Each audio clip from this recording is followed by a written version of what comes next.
একটা মাইক্রোপ্রুফ প্লেটের মধ্যে সবার প্রথমে আমি এখানে 2 চামচ ব্রেড ক্রাম্বস নিয়ে ভালো করে ছড়িয়ে দিচ্ছি প্লেটের চারপাশে।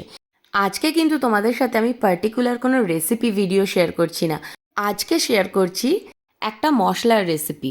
চিজ পাউডার বা চিজ গার্লিক পাউডার বলতে পারো বা চিজ মশালাও বলতে পারো, যেটা পপকর্ন থেকে শুরু করে ফ্রেঞ্চ ফ্রাই, পাস্তা, সুইট কর্নের বিভিন্ন রকম রেসিপি, এছাড়া ইটালিয়ান ডিশগুলোতে চার চাঁদ লাগিয়ে দেয় বলতে পারো। দোকানে কিনতে গেলে এই চিজের পাউডারটার অনেক দাম, তাই বাড়িতেই সিম্পল উপায় বানিয়ে নিতে পারো। এই দেখো ভালো করে ছড়িয়ে নিয়েছি। এবার তার মধ্যে দিয়ে দেবো দুটো নর্মাল প্রসেস চিজের ব্লক আর একটা মৎজারেলার চিজ ব্লক।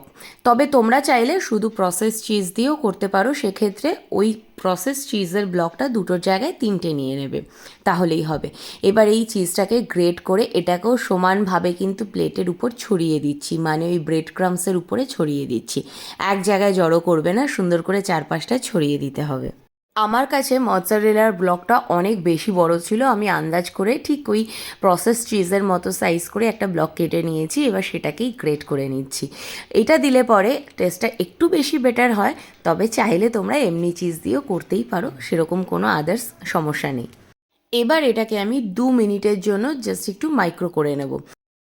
এই দেখো 2 মিনিট মাইক্রো করে নেওয়ার পরে রেজাল্টটা ঠিক এইরকম আসবে। এটা একটা শক্ত পাঁপড়ের মতো হয়ে যাবে, তবে এখন তো খুব গরম, একটু ঠান্ডা হওয়ার জন্য ওয়েট করব। মোটামুটি মিনিট দুয়েক পরে এটা যেই হালকা ঠান্ডা হয়ে গেছে, দেখো আমি একটা ছুরির সাহায্যে হালকা করে এরকম চাপ দিতেই প্লেট থেকে কিন্তু এটা উঠে যাচ্ছে। আর এই জন্যই নিচে ব্রেড ক্রাম্বসটা দেওয়া। এবার বুঝতে পারছো তো কেন এইভাবে ব্রেড ক্রাম্বসটা ছড়িয়ে দিয়েছিলাম, যাতে করে চিজটা নিচে একটা বেস পায় আর মেল্ট হওয়ার সাথে সাথে ডাইরেক্ট প্লেটের গায়ে না চিপকে সোজা ব্রেড ক্রাম্বসের উপর চিপকে যায়। এবার এটাকে হাতের সাহায্যে ছোট ছোট করে টুকরো করে নিচ্ছি। এবার মিক্সির বাটির মধ্যে সবার প্রথমে এই চিজের ভাঙা টুকরোগুলো দিয়ে দিলাম। 1/2 চামচ মতো দিচ্ছি একটু ব্রেড ক্রাম্বস। ব্রেড ক্রাম্বসটা কিন্তু আমি বাড়িতেই বানিয়ে নিয়েছি, বাইরেরটা ইউজ করছি না। আর দিয়ে দিলাম 1/2 চামচ মতো অরিগানো। এখানে দিয়ে দিচ্ছি 1/2 চামচেরও কম চিলি গার্লিক পাউডার, যদি না থাকে স্কিপ করে যেও। দিচ্ছি 1 চিমটে হলুদ, আর তার সঙ্গে 1/2 চামচ থেকেও একটু কম লঙ্কার গুঁড়ো, হালকা একটা স্পাইসি ফ্লেভার আসার জন্য। আর দিয়ে দিচ্ছি 1 চিমটে বিট লবণ। ব্যাস, এবার সবগুলোকে খুব সুন্দরভাবে শুকনো ব্লেন্ড করে নেব। এই যে খুব সুন্দরভাবে কিন্তু এটা একটা পাউডার ফর্মে চলে এসেছে। আর কালারটা দেখতে পাচ্ছ, একদম বাজারে কিনতে পাওয়া যে চিজ পাউডারগুলো হয় এক্স্যাক্টলি ওরকমই হয়েছে। আর টেস্টটাও কিন্তু একদম সেরকমই। এবার আর কিছুই না, জাস্ট একটা এয়ারটাইট কন্টেনারে ভরে রেখে দাও, আর মোটামুটি 2-3 মাসের জন্য এটা আরামসে ভালোভাবে থেকে যায়, যদি এয়ারটাইট কন্টেনারে ভরে রাখতে পারো তাহলে।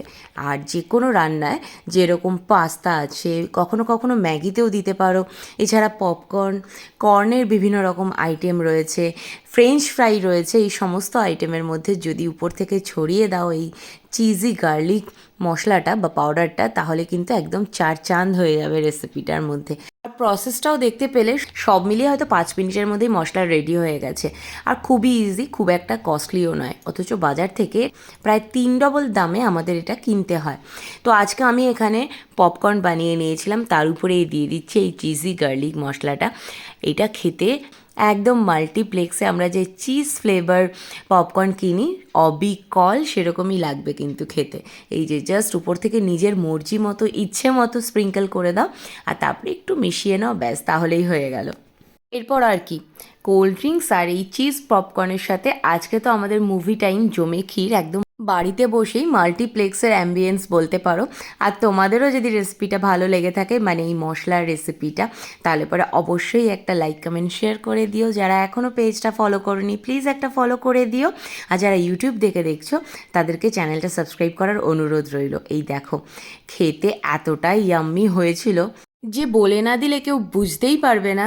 এই চিজি পপকর্নটা আইনক্স বা পিভিআরের বাইরে পাওয়া যায় যে ফুড কোর্ট, সেখান থেকে কিনে আনা নাকি মধ্যবিত্ত বাঙালির রান্নাঘরে বানানো, এতটাই টেস্টি হয়েছিল।